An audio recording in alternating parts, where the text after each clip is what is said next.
Marcos, por favor. Capítulo 5.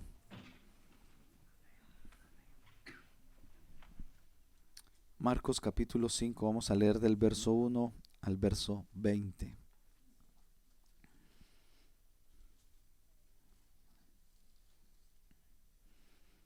Dice así la escritura: el endemoniado gadareno. Llegaron al otro lado del mar, a la tierra de los gadarenos. Cuando Jesús salió de la barca, enseguida se acercó a él de entre los sepulcros un hombre con un espíritu inmundo, que tenía su morada entre los sepulcros, y nadie podía ya atarlo ni aun con cadenas, porque muchas veces había sido atado con grillos y cadenas, pero él había roto las cadenas y destrozado los grillos, y nadie era tan fuerte como para dominarlo. Siempre, noche y día, andaba entre los sepulcros y en los montes, dando gritos e hiriéndose con piedras. Cuando vio a Jesús de lejos, corrió y se postró delante de él, y gritando a gran voz dijo: ¿Qué tengo yo que ver contigo, Jesús, Hijo del Dios Altísimo? Te imploro por Dios que no me atormentes. Porque Jesús le decía: Sal de él, sal del hombre, espíritu inmundo. ¿Cómo te llamas?, le preguntó Jesús. Me llamo Legión, respondió, porque somos muchos. Le rogaba entonces con insistencia que no los enviara fuera de la tierra. Había allí una gran manada de cerdos paciendo junto al monte, y los demonios le rogaron diciendo: envíanos a los cerdos para que entremos en ellos. Jesús les dio permiso, y saliendo los espíritus inmundos, entraron en los cerdos, y la manada, unos 2000, se precipitó por un despeñadero al mar, y en el mar se ahogaron. Los que cuidaban los cerdos huyeron y lo contaron en la ciudad y por los campos, y la gente vino a ver qué era lo que había sucedido. Vinieron a Jesús y vieron al que había estado endemoniado sentado, vestido y en su cabal juicio, el mismo que había tenido la legión, y tuvieron miedo. Los que lo habían visto les describieron cómo le había sucedido esto al endemoniado y lo de los cerdos, y comenzaron a rogar a Jesús que se fuera de su región. Al entrar él en la barca, el que había estado endemoniado le rogaba que lo dejara ir con él, pero Jesús no se lo permitió, sino que le dijo: vete a tu casa, a los tuyos, y cuéntales cuán grandes cosas el Señor ha hecho por ti y cómo tuvo misericordia de ti. Y él se fue y empezó a proclamar en Decápolis cuán grandes cosas Jesús había hecho por él, y todos se quedaban maravillados. Que el Señor bendiga su palabra.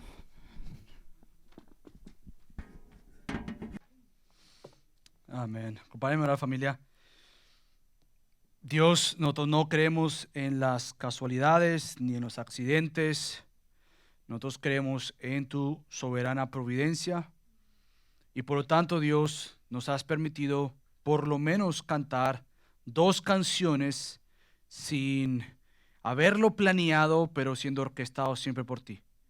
Cantamos que hay libertad en Cristo, y leímos de uno endemoniado, esclavizado, encadenado, atado. Cantamos sobre un glorioso intercambio, y vemos este glorioso intercambio tomando lugar en este lugar. Un endemoniado, golpeado, maltratado por el Cristo soberano, que fue maltratado y golpeado y asesinado en una cruz, voluntariamente entregado. Padre, que estas imágenes del texto y las canciones vengan hoy a nuestros corazones y nos ayudes a entender que esos éramos nosotros, pero que tú nos has libertado y que tú, Dios, has dado a tu Hijo por injustos y pecadores como nosotros. Glorioso Evangelio, glorioso Salvador. Te damos gracias, Padre, por esta mañana. Ven y enséñanos más de ti. En el nombre de Cristo Jesús oramos. Amén. Pueden tomar asiento, familia.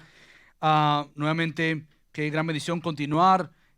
Los que estuvieron con nosotros ya hace unas semanas, comenzamos a estudiar la vida de Jesús o el Evangelio de Jesús según el relato de Marcos, y tuvimos una pausa, vimos sobre verdades que profesamos y ahora regresamos a Marcos capítulo 5. Y antes de entrar en esto, quiero quizás explicarte algo que ya tú sabes y que es muy común, y es que para una persona saludar a un rey o una reina existe cierto protocolo, ¿verdad? Nadie puede aparecerse ante un rey o una reina y simplemente decir, hey, ¿qué más? ¿Cómo va? ¿Todo bien? Eso jamás sería posible. Tú ni siquiera te puedes acercar al rey y decirle al rey, hey, ¿cómo estás, fulanito de tal? No, tú tienes que acercarte al rey o a la reina de cierta manera. Por lo tanto, una persona que va a ser entrevistada o a saludar o a tener una simple comunicación con un rey o una reina, se le instruye primero cómo es que tiene que saludar. Nuevamente, a esta persona por lo general se le instruye que si se va a acercar hacia la reina o el rey, tiene que acercarse con cierta postura y con ciertas palabras. Su majestad. Y no simplemente es su majestad como tú quieres, sino ciertamente hay un movimiento de tu cuerpo que indica su majestad. ¿En qué sentido? En que tú eres inferior por el título, por el cargo. Su majestad, te humillas delante de este individuo que está frente a ti. Hay un orden para reunirse y encontrarse con este rey o con esta reina. Ahora, tú ya sabes a dónde voy con esto. Porque ¿cuál debe ser entonces nuestra actitud ante el verdadero Rey Cristo? ¿Cuál debe ser nuestra postura ante Cristo? Si se asume y se entiende, por más que hay gente que no le guste esto de los reyes, reinas y eso, no, eso está antiguo y lo que sea. Bueno, aunque sea antiguo y lo que sea para ti, si tú te vas a encontrar con esta persona, por más que sea antiguo para ti, tú tienes que comprometerte a decir esas cosas. Tú no te puedes acercar a la reina ni extender la mano sin que ella te lo extienda a ti. Bueno, ¿cuál es nuestra actitud ante el Rey soberano Jesús? Si elevamos hombres y mujeres como un rey y una reina, ¿cómo nosotros debemos postrarnos, venir ante el Rey Jesús? ¿Cuál debe ser nuestra actitud? Sea previa a Cristo y ahora en Cristo, ¿cuál debe ser la actitud de nuestro corazón ante este Cristo maravilloso y soberano? ¿Cómo venimos a Él? ¿Qué actitud es la correcta? Bueno, hoy los versículos que él nos leyó, vamos a ver que hubo tres personas, tres grupos, por decirlo así, que respondieron ante el rey. Pero solo hay uno que respondió bíblicamente y correctamente. La respuesta correcta, de una vez te lo adelanto, ante este Rey soberano Jesús es una actitud de una postura de necesidad. Tú necesitas de Cristo. Es una postura de humildad. Tú reconoces quién eres y quién Cristo es. Y es una postura de disposición para ser usado por el Señor. Lo que encontramos, y estos no son los puntos de la prédica, pero de una vez te adelanto, la condición y respuesta de este individuo que respondió en dependencia del Señor, en humildad ante el Señor y en disposición para decir, Señor, yo estoy aquí. Entonces lo que vamos a ver es que hay una respuesta adecuada. Solo hay un Señor, pues el número punto 1, un Señor y un Salvador, vamos a ver, que lo describe en los versículos del 1 al 13, un solo Señor y Salvador. Y del versículo 14 al 20 vamos a ver que solo hay una respuesta ante este Señor y este Salvador. Un solo Señor y Salvador y una sola respuesta ante este Señor y este Salvador. Entonces, enfoquémonos en lo que los versículos del 1 al 13 nos dicen en cuanto a quién es este Señor y Salvador. Único Señor y único Salvador. Para introducir estos versículos, hace 9 domingos atrás, ya hace bastante tiempo, terminamos el capítulo 4.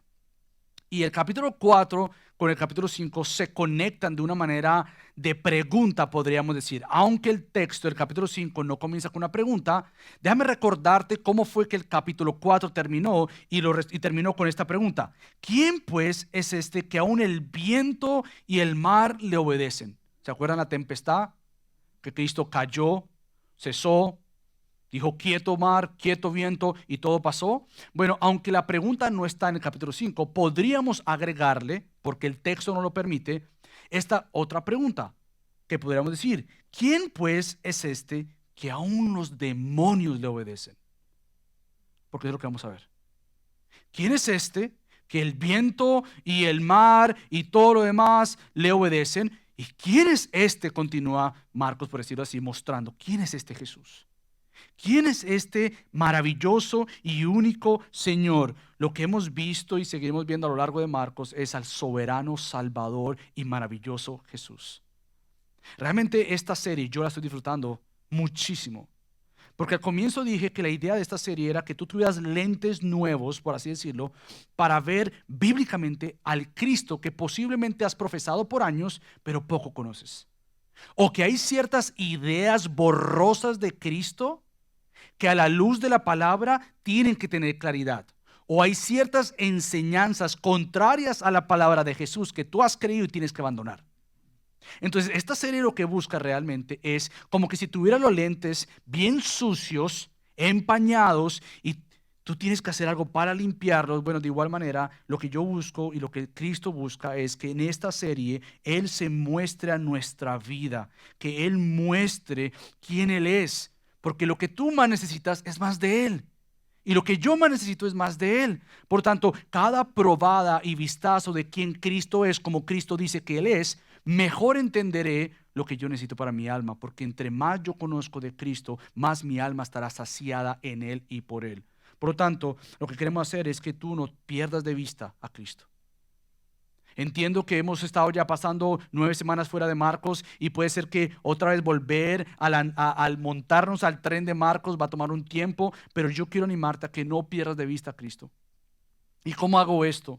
Bueno, últimamente se han estado escribiendo diferentes artículos que yo creo que eran necesarios para la iglesia. Artículos como, por ejemplo, aunque hay una tarea pastoral de prepararse a la predicación, hay una tarea del que está escuchando y prepararse a la predicación. ¿Tú te imaginas que si yo hago mi tarea, me preparo, oro, estudio, escribo, borro, edito, corrijo, hago esto y hago lo otro, que la iglesia misma empieza a escuchar sedientamente y entonces tú empiezas a notar?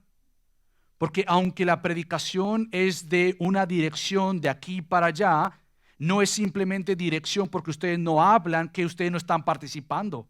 Entonces la manera de tú no perderte a Jesús mientras estamos predicando, estoy predicando, es tú toma nota, subraya versículos claves, toma nota, regresa a casa, lee de nuevo los versículos, compártelo con tu familia y ¿por qué no?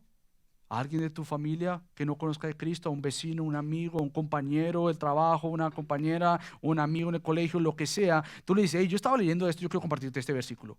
Porque la manera de nosotros conocer más de Cristo es nuestra interacción voluntaria y obediente ante lo que Cristo nos está revelando en su palabra. ¿Por qué te digo esto? Porque hoy nos vamos a ver con un encuentro tan maravilloso de un endemoniado con Jesús.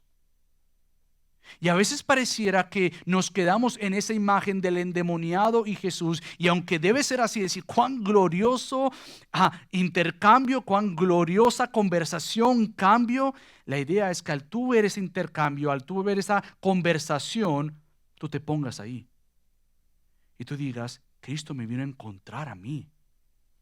Cristo vino en el peor momento de mi vida, yo estando muerto, separado de Él, como este hombre. Y tú dirás, bueno, yo no soy un endemoniado. Que yo sepa, yo no me he golpeado. Que yo sepa, yo no vivo en un cementerio. Que yo sepa, a mí no me han encadenado y me han puesto por allá como en un lugar extremo.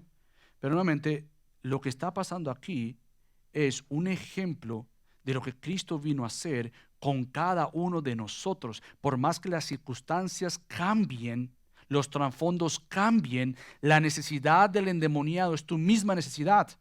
Libertad, perdón, consuelo, sanación, transformación. Entonces no quiero perderte de que veas a Cristo y te quedes viendo al endemoniado nomás, o que tú simplemente pienses que es una historia del endemoniado y Jesús, pero que de alguna manera yo estoy aquí leyendo sobre esto. Que tú te metas ahí, porque en realidad esto pasó y es un encuentro que Cristo vino a ti para librarte de las cadenas del pecado, del gobierno de Satanás y de su santa ira. Entonces, no te pierdas de vista de esto y tampoco entonces pierdas de vista la oportunidad que tú tienes para poder ayudar a otros a tener un encuentro con Jesús. ¿Tú te imaginas que en nuestra iglesia nosotros fuéramos más rápidos para pensar, no en quién está endemoniado a mi alrededor, pero más rápido para pensar quién necesita un encuentro con Jesús? ¿Quién necesita un encuentro con Jesús? Yo no sé si es individuo allá, yo no sé si es individuo allá, yo no sé si este vecino, yo no sé si ustedes conocen a Cristo. ¿Y qué tal si Dios me permite ser testigo de la obra de Dios usándome a mí? Para que este individuo venga y conozca la gloriosa belleza y hermosura y señorío de Cristo y que pueda saber cómo se responde ante el Rey verdadero Cristo. ¿Por qué? Porque este encuentro con este endemoniado y el encuentro que Cristo ha tenido contigo es un encuentro que proclama de su obra perfecta. ¿Qué proclama? Que tú y yo estamos alejados de Él, como ese endemoniado. Mas hemos sido acercados por Él. Que nosotros éramos siervos, esclavos, ¿de qué? Del pecado, del mundo y de Satanás. Mas ahora somos siervos de Cristo. ¿Qué más testifica esto? Que nosotros estábamos hiriéndonos. Y tú dices nuevamente, espérate, yo no me golpeo. Yo no hago nada de esto. Bueno, todo pecado que haces te estás hiriendo y ofendiendo a Dios. Toda actitud contraria, patrón, hábitos contrarios al diseño de Dios sobre tu vida, tú te estás maltratando y ofendiendo a Dios. No simplemente es que nos estamos hiriendo, pero de estar ser y personas que se hieren a sí mismas, somos personas que herimos a otras personas con nuestras actitudes y nuestros comportamientos. Pero de ser eso, ahora somos una iglesia, un pueblo que está siendo, y escucha esto que es un participio, siendo sanado. Qué bendición que Dios nos está sanando a todos. Y nuevamente, a veces pensamos sanidad física, pero en realidad nosotros estamos siendo sanados de aquello que nadie más ve y que en ocasiones se manifiesta, pero que está adentro. Estamos siendo sanados y ahora estamos en la tarea de sanar a otros. Lo que encontramos aquí es una gloriosa imagen del milagro de Cristo que necesitaba por su soberanía encontrarse con este endemoniado para sanarlo y libertarlo, pero para que al ver la libertad que experimentó este endemoniado, tú digas, yo he sido libertado. Él me ha perdonado. Él me está cambiando. Él me sanó y me está sanando. Por lo tanto, el evangelio, querida familia, es glorioso. Es maravilloso. No hay nada como el evangelio. No es una simple historia, no es un cuento para niños nomás, no es para aquellos que de alguna manera no tienen dinero y por lo tanto tienen que usar esa ayuda emocional, esta terapia de que Dios los ama. El evangelio no es una terapia para el cansado y que no tiene el dinero para irse a un yate de vacaciones. El evangelio no es como que para el que está solo y no está completo, entonces es para ti. El evangelio no es para el drogadicto o el adicto nomás, pero como yo no tengo ninguna adicción, no es para mí. El evangelio es para toda persona, porque todos necesitamos el evangelio. Así que comienzo de esta manera porque nuevamente podemos hacer que el endemoniado es un caso único por allá y como no estamos endemoniados, entonces uno dice, no, eso no es para mí. Y eso fue en ese tiempo, pero yo no conozco a nadie endemoniado. Bueno, la idea es ver que este hombre necesitaba un encuentro con aquel que te ha encontrado a ti. Entonces el encuentro de Jesús para liberar a este endemoniado ya toma su base de lo que Marcos ya nos ha dicho. Yo no sé si tú te recuerdas, pero capítulo 3, yo creo que regresa ya conmigo. Vamos a ver en el versículo 27 que lo que encontramos aquí es de esperarse. Esto no es nuevo en Marcos, tú ya has visto a Jesucristo con toda autoridad, con toda soberanía. No hay demonio alguno que le diga a Cristo qué hacer. Cristo no se somete a los demonios. Es algo que nosotros ya conocemos. Por lo tanto, ese no sé qué es, ese es mío. Ámbar de un celular. Del teléfono allá, creo. Ok, ya, gracias. No se preocupen, endemoniado, todo el mundo se asustó. Perfecto tiempo para despertarse. Dice, fue el teléfono que está endemoniado. No, el teléfono no está endemoniado. No se asusten. Pero lo que hemos visto en Marcos es que Marcos ya ha seteado la base. No hay nadie que le diga a Cristo qué hacer. Hay personas que le temen más al demonio o a Satanás que a Dios. Hay personas que dicen, no, espérate, no, el demonio no, a mí no, el demonio no. Tú no entiendes a quién tú debes temer. O sea, el texto te va a hacer claramente que si hay alguno que diga, no, los demonios y Satanás, Dios te dice, espérate, tú no me has entendido. Satanás es una criatura más bajo mi control soberano. Por tanto, fíjate lo que dice Marcos, ya en el capítulo 3, versículo 27. Pero nadie, ¿se acuerdan de la historia? Nadie puede entrar en la casa de un hombre fuerte y saquear sus bienes si primero no lo ata. Entonces podrá saquear su casa. Estaba hablando en el contexto, si no te recuerdas, que a Cristo le dijeron, este es un endemoniado. Es el príncipe de los demonios. Y Cristo dice, ustedes me están acusando a mí de yo ser compañero de Satanás, que yo hago todas estas obras de sacar demonios porque soy un demonio. Eso no hace sentido. Un demonio no se levanta contra otro demonio. Si hay uno fuerte, tiene que levantarse otro fuerte, más fuerte, para atar y controlar a ese. Bueno, Cristo ha dicho, ese soy yo. Hay uno fuerte que llama Satanás, pero jamás es más fuerte que yo porque yo soy Dios. Yo controlo a Satanás. Yo gobierno a Satanás. No hay ninguna de las estrategias, ataques satánicos que escape la voluntad y el sí de Cristo. No hay nada que Satanás quiera hacer contigo, zarandearte como lo quiso hacer con Pedro y con los discípulos, que no pase por el filtro de Cristo y diga, sí, te autorizo o no te autorizo. No hay nada que Satanás pueda hacerte a ti que no pase por el filtro de la soberanía de Cristo. Y esto lo hemos visto ya. Y ahora vamos a ver una vez más este ejemplo en la vida de este endemoniado. Nuevamente, no importa cuán numerosos sean los demonios, jamás podrán controlar a Cristo. Jamás serán más fuertes que Cristo. Jamás Cristo se doblegará sobre ellos o caerá en adoración sobre ellos.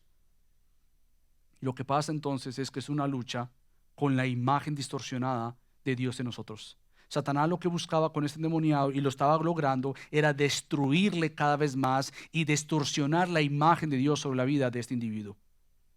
La imagen de Dios distorsionada en este individuo con golpes, con azotes, con vergüenza. Este individuo, yo quisiera lograr imaginarme como lo que sería, pero imagínate este individuo con las marcas en su cuerpo de los golpes, la distorsión de separación, la distorsión de que no vale absolutamente nada, que es una porquería, porque tiene que estar por allá, que es un no vale nada, que es una amenaza, que es una cosa por allá lejana. La distorsión de la imagen del valor de la vida en este individuo era lo que Satanás más quería hacer, destruir cada vez más, distorsionar cada vez más lo que este individuo es ante los ojos del Señor. Podemos decir, fíjate lo que el versículo 4 dice nuevamente del capítulo 5, que no había nadie tan fuerte como para dominarlo. El texto hace esa pregunta o esa afirmación para tú otra vez levantar tu mirada y decir, espérate, esto suena muy similar.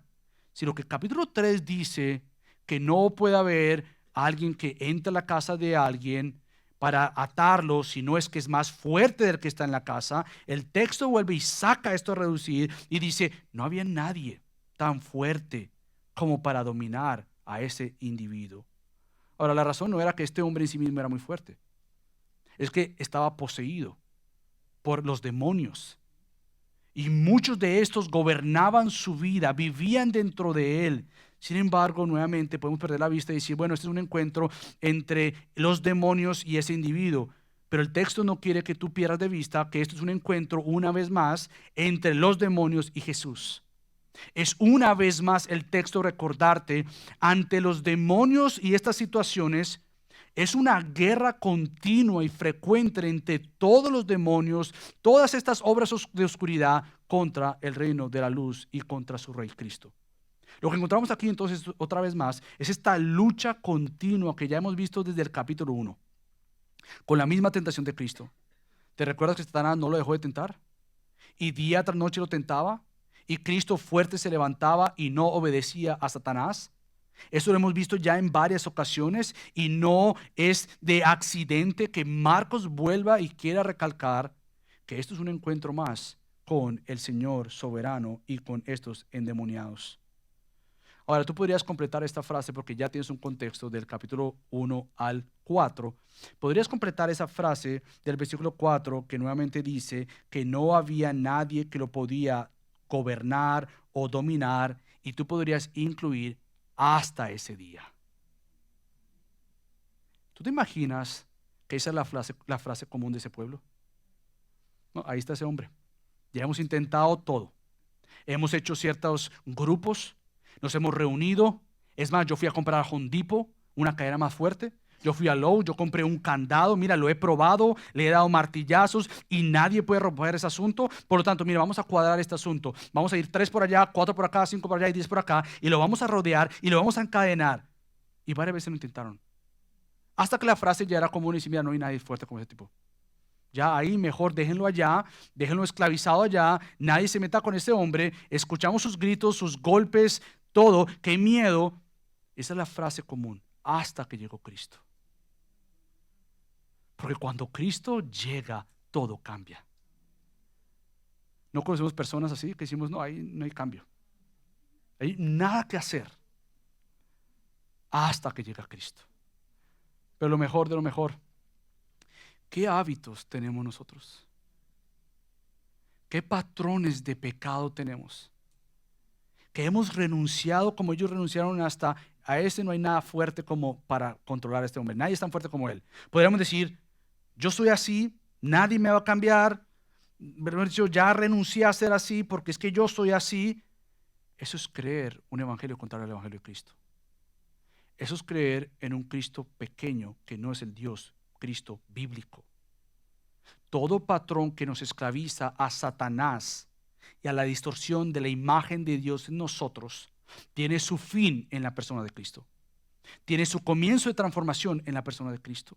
Y este individuo pudo ver cara a cara que llegó el soberano Jesús para dominarlo, para gobernarlo, para hacer una obra en este individuo. Esto quiere decir entonces que Cristo con su venida vino a atormentar todo espíritu. Y a atormentar y a derrotar a Satanás en la cruz. El cristiano es el único que tiene la respuesta ante el bien y el mal. El cristiano es el único que puede dar una respuesta que Satanás existe, que sus mensajeros existen. Pero el cristiano es el único que puede decir, pero mi Dios lo gobierna. Todo mal pasa por las manos de mi Dios, es decir, Él lo gobierna todo, lo sabe todo, lo controla todo. El cristiano es el único que tiene la narrativa, la historia bíblica de que Dios ha creado, de que Dios sostiene, de que Dios preserva, que Dios hace lo que hace con fines de mostrar su glorioso nombre. Y el cristiano es el único que tiene tal respuesta como para decir, ya fue derrotado, aunque se le ha dado un tiempito, y aunque tiene cierta cuerda donde puede llegar a un día donde esa cuerda se jale completamente porque ya ha sido derrotado y será echado al fuego, al lago de fuego para ser destruido. Satanás fue destruido. Y para ti quizás significa, bueno, él fue destruido pero todavía sigue obrando. ¿Cómo fue que Cristo derrotó a Satanás? ¿Te has puesto a preguntar eso? ¿Cómo es que Cristo fue aquel que fue en la cruz a derrotar a Satanás? ¿Qué fue lo que derrotó en Satanás y todavía sigue obrando y maquinando y queriendo cegar y queriendo traer división y queriendo romper y queriendo dañar? ¿Qué fue lo que Cristo hizo para derrotar a Satanás y en qué manera Satanás fue derrotado? Bueno, con esto en mente yo quiero que tú vayas a Colosenses. Quiero que vayas conmigo a Colosenses capítulo 2 porque lo que vamos a ver nuevamente en este endemoniado y en la liberación de este individuo es algo glorioso que ha pasado en cada uno de nosotros. Fíjate lo que dice Pablo en Colosenses 2, del 13 al 15. Y dice, y cuando ustedes estaban muertos en sus delitos y en la incircuncisión de su carne, Dios les dio vida juntamente con Cristo, habiéndolos perdonado todos los delitos. Todo pecado tuyo fue perdonado si has creído en Cristo y te has arrepentido de tus pecados. Habiendo cancelado el documento de deuda que consistía en decretos contra nosotros y que nos era adverso, y lo ha quitado de en medio, clavándolo en la cruz. Escucha esto. Y habiendo despojado a los poderes y autoridades, es decir, a toda autoridad y poder del enemigo, Él lo ha puesto a un lado, hizo de ellos un espectáculo público, triunfando sobre ellos por medio de Él. ¿Qué Pablo quiere decir acá?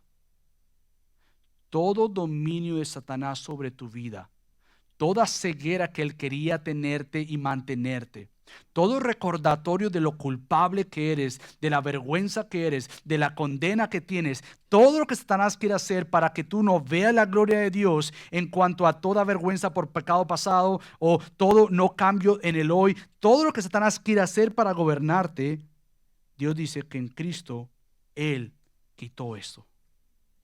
Él lo eliminó. Él públicamente avergonzó todo lo que Satanás podía usar contra nosotros, que era nuestra culpabilidad por nuestro pecado y condenarnos y mostrarnos y separarnos de Dios. Fue público. Cristo en una cruz, sacrificado, crucificado. ¿Para qué? Para que entonces la deuda que teníamos con Dios, porque no era con Satanás, era con Dios, en Cristo fuera perdonada. Por lo tanto, Satanás no tiene autoridad ni tiene nada para controlar tu vida, porque nuevamente lo que Satanás puede usar de condenarte por tu pecado, tú te recuerdas lo que Cristo ya hizo por ti. Todo gobierno que él quiera usar y controlar para decirte, tú no puedes cambiar, esto es lo que tú tienes que hacer, tú te recuerdas y tú dices, Cristo me ha perdonado y me está cambiando y esto no me gobierna ni el pecado, ni me gobiernas tú, me gobierna Cristo. Por lo tanto, esta historia de este endemoniado no necesitaba cadenas más fuertes. Eso no era lo que se estaba buscando. No se estaba buscando ni siquiera a una persona más fuerte entre ellos o que unieran las fuerzas. Esta historia lo que presenta es que necesitaban del fuerte Cristo, del único capaz de enfrentarse y derrotar a Satanás, del único capaz de cambiar una vida. Por tanto, esta historia muestra, magnifica que lo que este hombre necesitaba, lo que tú y yo necesitamos es a Cristo. Cristo y solamente Cristo es el Señor y soberano. Por eso ni los mensajeros ni Satanás tienen control sobre la vida de Cristo ni sobre tu vida. Entonces, cualquier excusa por tu pecado no lo atribuyas a Satanás. Que Satanás me hizo pecar. Satanás no hace pecar a nadie. Satanás te va a tentar el resto de tus días en la tierra. Pero por Cristo y por obra de su amor, tú puedes por Él decir, yo no cedo a tus mentiras, Satanás. Porque el cristiano no pelea contra su pecado o la tentación desde una plataforma de derrota. El cristiano lucha contra su pecado desde la plataforma de la victoria de Cristo. Y le recuerda a su alma y a Satanás, tú has sido vencido. Tus mentiras no las voy a creer. Yo soy una nueva persona en Cristo. Él me está cambiando. Por lo tanto, ante la tentación o la vergüenza de recordar lo que he hecho, vamos a la cruz y decimos, mi Cristo lo ha derrotado. Mi Cristo ha clavado en su cuerpo toda mi deuda contra el Padre Celestial y ha declarado, justificado soy, perdonado soy. Soy una nueva persona cambiada por Cristo. Esto es lo que este hombre necesitaba. Por lo tanto, no se necesitaban nuevas cadenas. No necesitaba un candado más fuerte. Se necesitaba del fuerte para hacer los cambios verdaderos. Tú y yo no necesitamos ajustes externos. Tú y yo no necesitamos de ciertas cosas que cambian a tu alrededor. Tú necesitas un cambio interno, que es lo que Cristo vino a lograr. Cristo vino a lograr cambios de adentro hacia afuera, evidencias, frutos, que nosotros somos diferentes en Cristo, que pertenecemos a un reino diferente, que lo que Pablo dice en Colosenses, hemos sido trasladados del reino de las tinieblas al reino de su Hijo amado. Nosotros necesitamos cambios que muestren que hay una nueva disposición en nosotros por la obra de Cristo para vivir para Cristo, para hacer estos cambios duraderos y permanentes. Por lo tanto, cuando la historia nos dice que este hombre se acercó a Jesús, lo dice en el versículo 2, y hay como un espacio de recordatorio de quién era este individuo, cómo vivía, los sufrimientos que pasaba, la manera en que Satanás y los demonios lo gobernaban, lo destruían, y no había uno más fuerte. Y vuelve el texto, comienza en el versículo 6 a contarnos otra vez qué es lo que estaba pasando. En el versículo 2 viene este hombre, enseguida se acerca a Jesucristo, y el versículo 6 continúa, cuando vio a Jesús de lejos, corrió y se postró delante de él, y gritando a gran voz dijo, ¿qué tengo yo que ver contigo, Jesús, Hijo de Dios, Hijo del Dios Altísimo? Nuevamente, si tú te recuerdas, pero esta indicación no es una indicación de adoración a Jesús. No pienses que el hombre vino endemoniado a adorar a Jesús. El acercarse a Jesús una vez más es un sentido de acusación y conflicto contra Jesucristo. Es un sentido de estamos en guerra. No pienses que estamos haciendo paz. Es un reconocimiento de qué tú quieres hacer con nosotros. Es un reconocimiento de, nuevamente, conflicto, guerra contra el Señor Jesucristo. Pero como hemos visto en varias ocasiones, Cristo no iba a rendirse ante Satanás ni sus mensajeros. Cristo no iba a dar ni siquiera un poco de espacio para que esta gente pensara que tenían autoridad sobre él. Y por lo tanto, nuevamente vemos el juego de nombre. ¿Te acuerdas que Cristo le decía a los endemoniados, no te permito que hables de mí? Cállate. Porque cada anuncio del nombre de Cristo en aquel entonces era como decir, yo tengo autoridad sobre tu persona. Yo conozco tu nombre, yo tengo autoridad sobre ti. Y Cristo decía, no, tú no tienes autoridad sobre mí. Más bien la pregunta es diferente, ¿tú cómo te llamas? Cada vez que en el Nuevo Testamento mencionamos esto, es nuevamente una idea de quién tiene control sobre quién. Si yo conozco tu nombre, yo tengo autoridad sobre tu vida. Y Cristo decía, tú no menciones mi nombre porque tú tienes control sobre mi vida, ni tampoco te voy a responder, más bien tú respóndeme cómo tú te llamas. Porque al preguntarte cómo tú te llamas, te voy a mostrar que soy yo quien tiene control absoluto sobre tu vida. ¿Cómo te llamas? Muestra la autoridad de Cristo sobre estos demonios. ¿Cómo te llamas? Y el demonio respondió, me llamo Legión, porque somos muchos. Estos muchos gobernaban y atormentaban a este hombre. O sea, yo no sé si tú has tenido una experiencia con ver una persona endemoniada, que lo hay, y la pregunta del millón siempre es, ¿puede un cristiano ser endemoniado? Y la respuesta bíblica es, no, jamás. Porque aquel que ha sido trasladado del reino de la oscuridad al reino del Hijo amado jamás va a ser poseído por dos. O eres poseído por Cristo o eres poseído por algo más. ¿Que hay personas endemoniadas? Por supuesto que sí las hay. Y aún aparentemente en iglesias y ser cristianos, sí, pero eso no quiere decir que sean cristianos. Un creyente jamás puede ser poseído por un demonio. Y una de las respuestas que yo siempre hago a las personas cuando me preguntan esto es, toma los casos que Cristo liberta a un endemoniado y busca cuándo es que volvieron a caer en eso si Cristo lo libertó. Porque en este caso, como lo vamos a ver más adelante, este hombre de pasar de ser gobernado por Satanás, ahora pasa a ser gobernado por Cristo a proclamar de Cristo. Entonces, que pueda un creyente ser endemoniado jamás. Jamás, porque es completamente gobernado y lleno de la presencia de Dios. Y donde habita el Dios Santo no puede habitar el mal. Donde habita la luz no puede habitar la oscuridad. Y esto es muy importante, ¿por qué? Porque esto lo que hacemos es muchas veces excusar nuestro pecado. ¿Por qué hiciste tal cosa? No sé, fue Satanás en mí. No, eso no fue Satanás en ti. Eso se llama tu carne y tu pecado y tienes que responsabilizarte para cambiar. Es que yo no puedo controlarme. Tú te puedes controlar si eres creyente porque el Señor, el Espíritu Santo que vive en ti, te da dominio propio. Pero los cambios no van a venir culpando a Satanás o culpando al mundo, es adueñándote de tu corazón y de tu condición ante el Señor, en adoración ante el Señor. Por lo tanto, estos hombres oprimiendo a este hombre, estos demonios oprimiendo a este hombre estaba nuevamente en una condición caída, en una condición de no simplemente ceguera, pero maltrato, daño. Satanás lo que quería y busca hacer es distorsionar la imagen de Dios en nosotros, oprimir la imagen, no dar fruto a esta imagen de Dios en nosotros. Nos quiere pervertir esta imagen, nos quiere cegar de esta imagen, nos quiere tentar para que nosotros caigamos de lo que es correcto y del bueno delante de Dios, para nosotros abrazar lo malo y que no es nada como Dios. Pero Cristo ante este encuentro vuelve y toma control, vuelve y recuerda que Él es quien tiene control. ¿Cómo se llaman? Y es curioso y hasta tanto chistoso, si podría decir, que los que atormentaban le digan a Cristo, no nos atormentes. O sea, nosotros estamos atormentando a este individuo, pero por favor, y se atreven a implorarle a Jesús en el nombre de Dios que no fueran atormentados. ¡Qué locura! Dirigiéndose a Dios, es decir, la persona de Cristo, dice, mira, nosotros que atormentamos, tú no nos atormentas a nosotros. Y la manera en que ellos eran atormentados era por la voz autoritaria de Cristo que les decía, váyanse, salgan del hombre, espíritu inmundo, sal del hombre, espíritu inmundo. De la autoridad de Cristo. que no iba a ser negociada por estas personas o estos demonios que estaban esclavizando a este hombre. Lo único que hacen es decirle, ¿sabes qué? Envíanos fuera de la tierra, no nos envíes fuera de la tierra.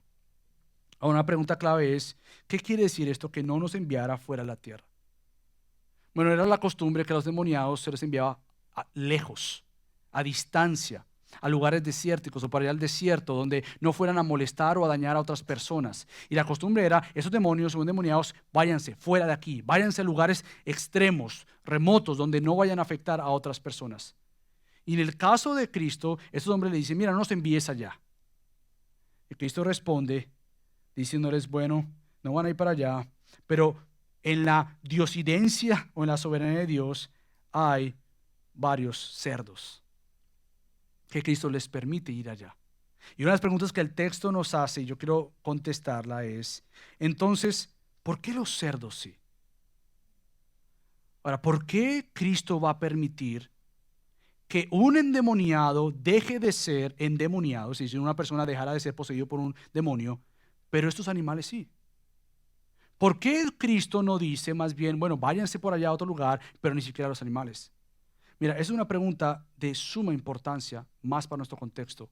Y yo voy a decir ciertas cosas que posiblemente van a ofender a algunas personas que defienden los animales. Pero yo quiero que tú te veas encontrado con lo que el texto dice, y hay algo que está pasando en nuestro tiempo y es parte de la misma distorsión de la imagen de Dios en el hombre, que lo que Satanás quiere hacer es cegarnos de dicha distinción clara de lo que es un animal y de lo que es una persona. Si la línea ya está borrosa entre lo que es un hombre y una mujer, porque ya hoy supuestamente no hay género, entonces si ya esa línea está borrosa, el pecado no se queda ahí. El pecado crece y se mueve. Por lo tanto, la imagen de Dios no simplemente es distorsionada entre que ya no hay una diferencia entre lo que es un hombre y una mujer, sino que cada quien hace lo que quiera, cada quien quiere comportarse como quiera, ya no hay un género, hay ciento y tanto de géneros, tú puedes ser lo que tú quieras ser. Bueno, eso no se queda ahí. Eso tiene graves efectos contra la otra parte de la creación de Dios. Ahora, ¿por qué entonces permitir los cerdos? Al parecer, suena injusto, obviamente. Suena injusto no simplemente con esos pobres animales, pero también suena injusto con los comerciantes. ¿Tú te imaginas que esta gente vivía de eso?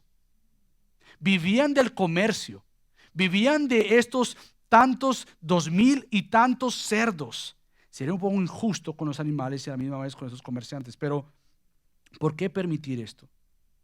Bueno, primero que todo, tenemos que entender que la imagen de Dios no está en los animales. Para esto, hoy en día es una controversia. Que la imagen de Dios no está en los animales, no está en los animales. Ahora, es una controversia hoy en día porque nos hemos tanto desviado de lo que Dios nos dice en Génesis 1 y 2, que realmente el decir que la imagen de Dios no está en los animales es una, no sé cómo explicarlo, como es una imposible. ¿Cómo no va a estar la imagen de Dios en la vida de un animal? No, Dios es el creador de los animales, pero la imagen de Dios se encuentra solamente en el hombre y la mujer. Para eso tienes que leer Génesis 1 y 2 nuevamente, para entender que esto no hace que un animal pueda ser abusado o maltratado, porque la pregunta no es si un animal puede ser abusado o maltratado, porque obviamente la respuesta es no. La respuesta entonces es ¿cuál es más importante? ¿Cuál tiene más valor? Nuevamente, la imagen de Dios no está en los animales, sino solo en los seres humanos. Lo que los demonios quieren hacer es distorsionar la imagen de Dios en el ser humano. Obviamente una creación caída, pero su target, por así decirlo, no son los animales, son los seres humanos. Por lo tanto, aquí hay una distorsión y hay un peso de prueba para nosotros ahora, más en nuestro tiempo, de leer esto. ¿Y qué más nos preocupa? ¿El hombre que está siendo endemoniado o los cerdos que murieron? Y es una pregunta de atención para nosotros. ¿Qué es lo que más me preocupa al leer ese texto? ¿Cuál es el problema que yo encuentro? ¿Que un hombre haya sido liberado? ¿Que Satanás haya sido declarado ahí mismo, tú no tienes autoridad sobre mi vida? ¿O que unos animales murieran? Porque si el texto está elevando la seriedad de la distorsión de Satanás, de la imagen de Dios en nosotros, nuevamente lo que tenemos que entender es que la función, como lo dice un teólogo, William Lane, de la posesión demoníaca es distorsionar y destruir la imagen de Dios en el hombre. Es su propósito destruir la creación de Dios. Y escucha esto, y detenidos en la destrucción de un hombre, porque Cristo les dijo, no lo vas a destruir a este hombre, déjalo en paz, sal de ahí. Ellos cumplieron aún así su propósito que lograrían con este hombre, pero por Cristo no lo lograron, lo cumplieron con unos cerdos.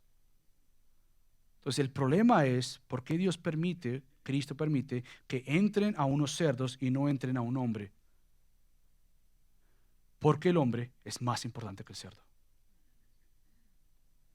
Y es más que eso, vamos a ver lo que también tenía que hacer con la respuesta de estos comerciantes. Y vamos a ver que la respuesta de estos comerciantes hablaba mucho de la posición que ellos tenían de los cerdos, versus no admitir y reconocer que Cristo mismo estaba con ellos. Entonces es una prueba no simplemente para ellos para ver a quién tú quieres más, a ese endemoniado o a esos cerdos. Y la respuesta de ellos eran los cerdos. Y Dios dice, ha llegado tanto el punto de ustedes degradar la imagen de Dios en ese individuo que ustedes prefieren los cerdos. Por tanto, solamente de la conclusión de la imagen de Dios en los seres humanos, un animal no tiene el mismo valor que una persona. No lo tiene, familia. Un animal comparado con una persona siempre será menos que una persona. Tú dirás, ¿por qué? Bueno, te voy a decir siempre razones bíblicas. El animal no tiene alma, pero la persona tiene alma. Ahora, hoy en día se han creado tantas cosas tan contrarias a la Biblia como un cielo para animales. Un cielo para animales. El otro día jocosamente hablando, ¿sabes cómo la iglesia se llenaría hoy día? ¿Sabes cómo la iglesia se llenaría hoy día? Vamos a tener un servicio para orar por tu perro. Y no sé, en serio no lo hago por burla. Se llenaría. Trae a tu gato, que yo quiero orar por él. Y nos reímos, pero se llenaría. Ahora, nuevamente, yo no estoy diciendo que no hay que cuidar los animales, pero escucha esto, en el grado tal que estamos, la gente prefiere no tener hijos porque van a adoptar perros o gatos. Ahora, ¿no se puede adoptar perros y gatos? Por supuesto que sí. Pero no porque tú has elevado una creación de un animal al estándar de la creación de un ser humano. ¿Sabes qué me preocupa tanto? Un día me contaban que en mi bello país, Colombia, y seguro ya hay en varios lugares, hay colegios para perros y gatos. Y otra vez, yo no lo hago por burla, lo que yo quiero es que veamos la seriedad. Y este texto me permite hablar de esto. Porque la pregunta es, ¿y esos cerditos? Sí, obviamente murieron.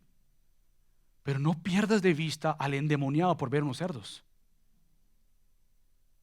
Entonces en Colombia hay jardín de cuidado de animales. Y hemos perdido tanto lo que es realmente nuestra inteligencia, por así decirlo, nuestros sentidos, que hay rutas para estos animales y hay reportes de comportamiento de estos animales. Entonces te dicen, mira Michael, quiero decirte que queremos tener una reunión contigo, porque tu bebé, no tu perro, tu gato, no, tu bebé tiene un problema y queremos darle terapia. ¿Cuál es el problema de mi bebé? Que él se aísla. Entonces él tiene un problema social. Entonces queremos trabajar con él para que él se interactúe y se integre más con sus amiguitos. Mira, hay tanto que, como lo hemos dicho en varias ocasiones, ya ahora el dinero se gasta en vez de ayudar a niños necesitados en ropa para perros o gatos. Ahora, nuevamente, yo hablo de esto porque entiendo que, otro paréntesis, amo los perros. O sea, yo ahorita no tengo un perro por varias razones, pero crecí con los perros, amo los perros. Yo no estoy diciendo que es en contra de los animales, es que le demos a la creación el orden de Dios. Y a veces ese texto resulta un poco doloroso porque vemos que Cristo permite a los demonios entrar en 2000 cerdos y que todos se fueran al mar y que todos se ahogaran, sin pensar que uno fue libertado, un ser humano salvado, un ser humano libertado, recuperando la imagen de Dios que fue distorsionada en él. Ahora puede ver, ahora puede servir al Señor, ahora puede crecer para su Señor. Por lo tanto, un animal muere y no sufrirá más. Una persona muere sin Cristo y sufrirá el resto de su eternidad.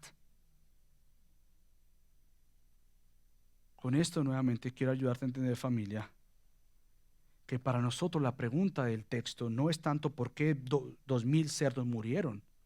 La pregunta del texto es cómo puede ser Dios tan precioso en Cristo que ha salvado a uno que estaba esclavizado, avergonzado, destrozado, encadenado, oprimido, burlado, y que Cristo haya hecho todo lo que tuvo que hacer para llegar ahí para decirle: tú eres mío. El texto eleva el encuentro de Cristo con este endemoniado y pone en su lugar a los demás que son animales, pero está el hombre. Porque Dios de la creación hizo el hombre y la mujer en el clima. Es decir, ellos son lo que deberían representar al perfecto Salvador, Cristo. Son los seres humanos los que tenemos habilidades para poder perdonarnos, amarnos, entendernos solamente en Cristo. Ahora bien, si esta es entonces la pregunta del por qué Cristo tiene esta interacción con este individuo, por qué le va a salvar, la otra entonces es: ¿qué respuesta hay ante este Señor soberano? ¿Qué respuesta es la que tenemos que tener ante Él? Si Él tiene este intercambio, si Él viene ante este hombre, se muestra ante los demonios y ante este hombre y ante los animales: yo soy el Señor y yo soy el único Salvador. Por tanto, ¿cómo respondemos ante Cristo? Bueno, los demonios obedecieron a Jesús. Porque Cristo le dice: salgan. Ellos salieron, les permitió ir allá y obedecieron a Jesús. Salieron del hombre para ir a los cerdos, pero ¿sabes qué? No adoraron a Jesús. Esa no es la respuesta. Hay gente que puede decir: yo obedezco a Jesús, y aún pueden hacer ciertas cosas, pero si la obediencia a Jesús no es adoración a Jesús, no es verdadera obediencia. Entonces la respuesta a Jesús no es como estos demonios: mira, no nos atormentes más, déjanos ir. Bueno, ¿a dónde van a ir? Bueno, vayan para allá. Ok, le obedecimos a Jesús, pero no porque le adoraron a Jesús. Tenemos el otro ejemplo clásico de todas de estas personas, de los comerciantes, de los dueños de este cerdo, de todo este pueblo que temieron por lo que han visto. Y yo sí que tenían que temer. ¿Quién es este Jesús? ¡Qué locura! Ese pobre hombre que nadie quería, Él ha tenido un cuidado para con este individuo, lo ha cambiado, ahora lo vemos. ¡Wow! ¡Qué temor tuvieron! Pero ¿sabes qué?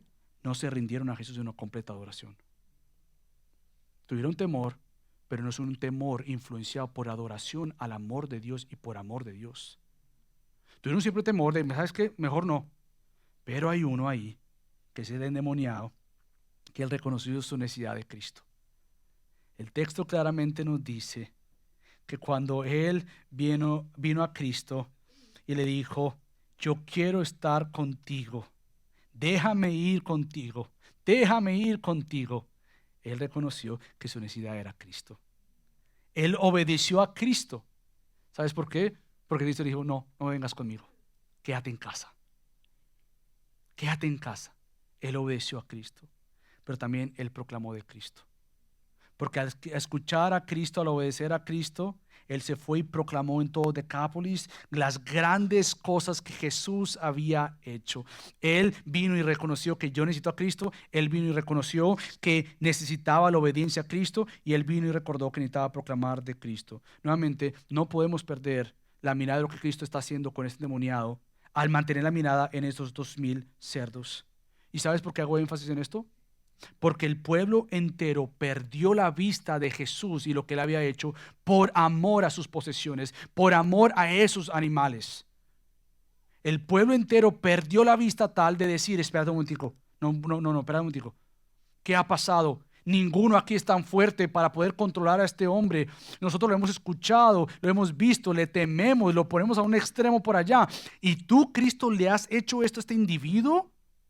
Y en vez de ellos nuevamente reconocer esto, tuvieron que ser confrontados con su cosmovisión, que ellos preferían su sostenimiento físico que su sostenimiento espiritual. Ellos preferían escuchar los gritos del endemoniado, golpeándose con piedras. Algunos quizás ya tenían la costumbre, y seguro muchachitos, de burlarse del endemoniado. Mira, está loco. Seguro se burlaban de él. Preferían eso. Otros atemorizados con este hombre. ¿Qué vamos a hacer si este hombre baja allá? ¿Qué vamos a hacer? Todo el mundo atemorizado. Preferían todo esto a que alguien se atreviera a tomar su alimento. Y esta es entonces la enorme ceguera del ser humano. Jesús frente a ellos, obrando con poder, con señorío, con toda autoridad, con toda potestad para decirle a este hombre: libre eres. Ante este gran Señor soberano, en vez de ellos gritarle y decirle: Cristo, espérate un momentico, espérate.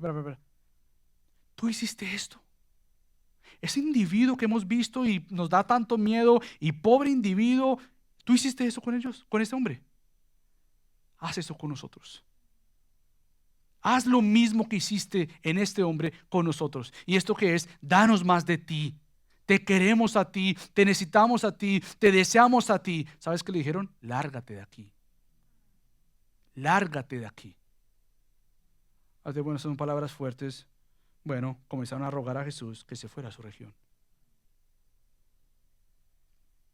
Yo leí esta semana un pastor, Ken Hughes, que lo explica de una manera excelentísima. Él dice, un gran negocio había sido derribado de un solo golpe.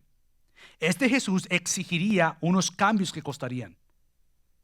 Los gadarenos eran un pueblo práctico y valoraban las propiedades, es decir, lo que ellos tenían.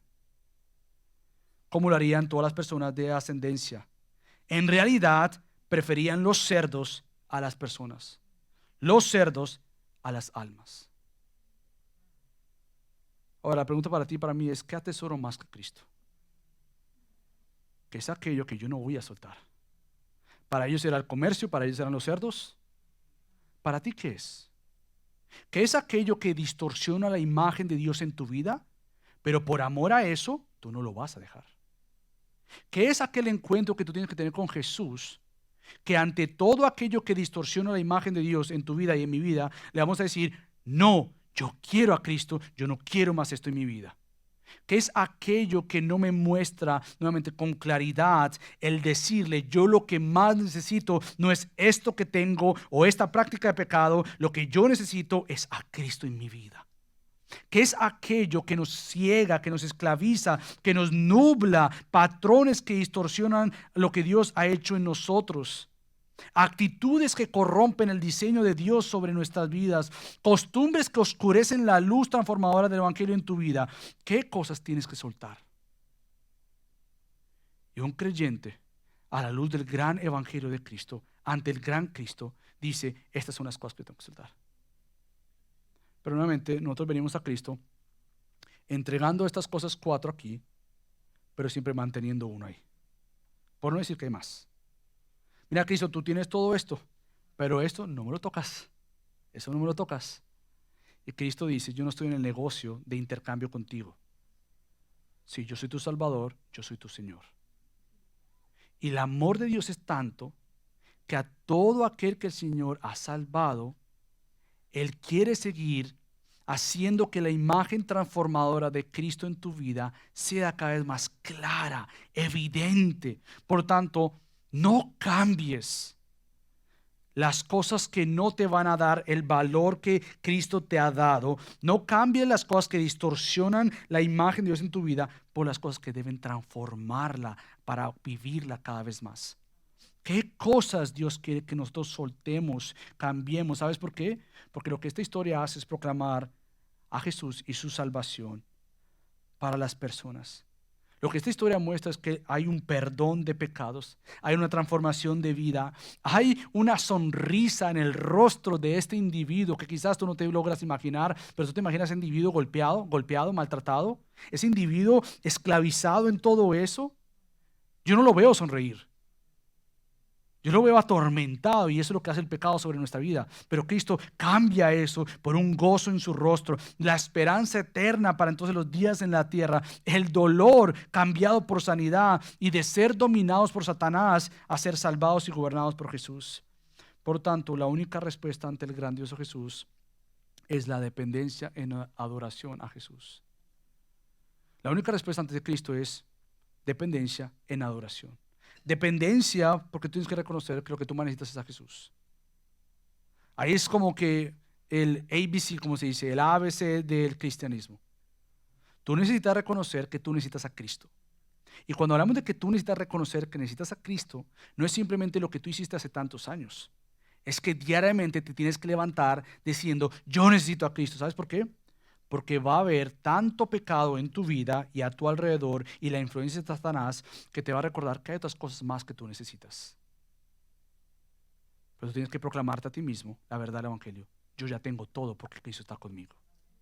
He sido saciado por Él. Soy suya, suyo, le pertenezco. Y toda mentira que me lleve afuera de lo que Dios ha diseñado para mí es eso, una falsedad, y yo no voy a ceder. Yo no voy a caer en todo esto que me haga cegarme a lo que Cristo quiere hacer. Por lo tanto, sí hay gustos, pero eso es lo que son, gustos, no son necesidades. Hay preferencias de estilo de vida que no reflejan en realidad el valor de la vida. Por eso nosotros dependemos en adoración a Jesús. Ahora, la adoración de tu vida no son cánticos nomás del domingo. La adoración de nuestra vida no son la música que escuchamos en Spotify. La adoración de nuestra vida es toda nuestra vida. Toda nuestra vida. Por eso la pregunta para un cambio verdadero como este individuo es: ¿en qué áreas yo no estoy adorando a Jesús? ¿En qué áreas yo no puedo decir públicamente, o en qué áreas yo no puedo decir gozosamente, gloria a Dios por estar en mi vida? Todo por lo cual tú no puedas adorar a Dios es un pecado contra Dios. Todo aquello que nos ciegue nuevamente, todo aquello que me nuble de ver a Dios, es todo lo contrario a lo que Dios desea. Entonces, todo lo que adoras fuera de Dios o por encima de Dios es idolatría. Y de algo nos sirve el ejemplo de Israel, porque el Señor es un Dios celoso. Y Él no va a permitir que su pueblo idolatre algo más o a alguien más que no sea Dios. Y tú vas a decir: bueno, eso es del Antiguo Testamento. No, eso es una imagen de lo que Dios en Cristo haría.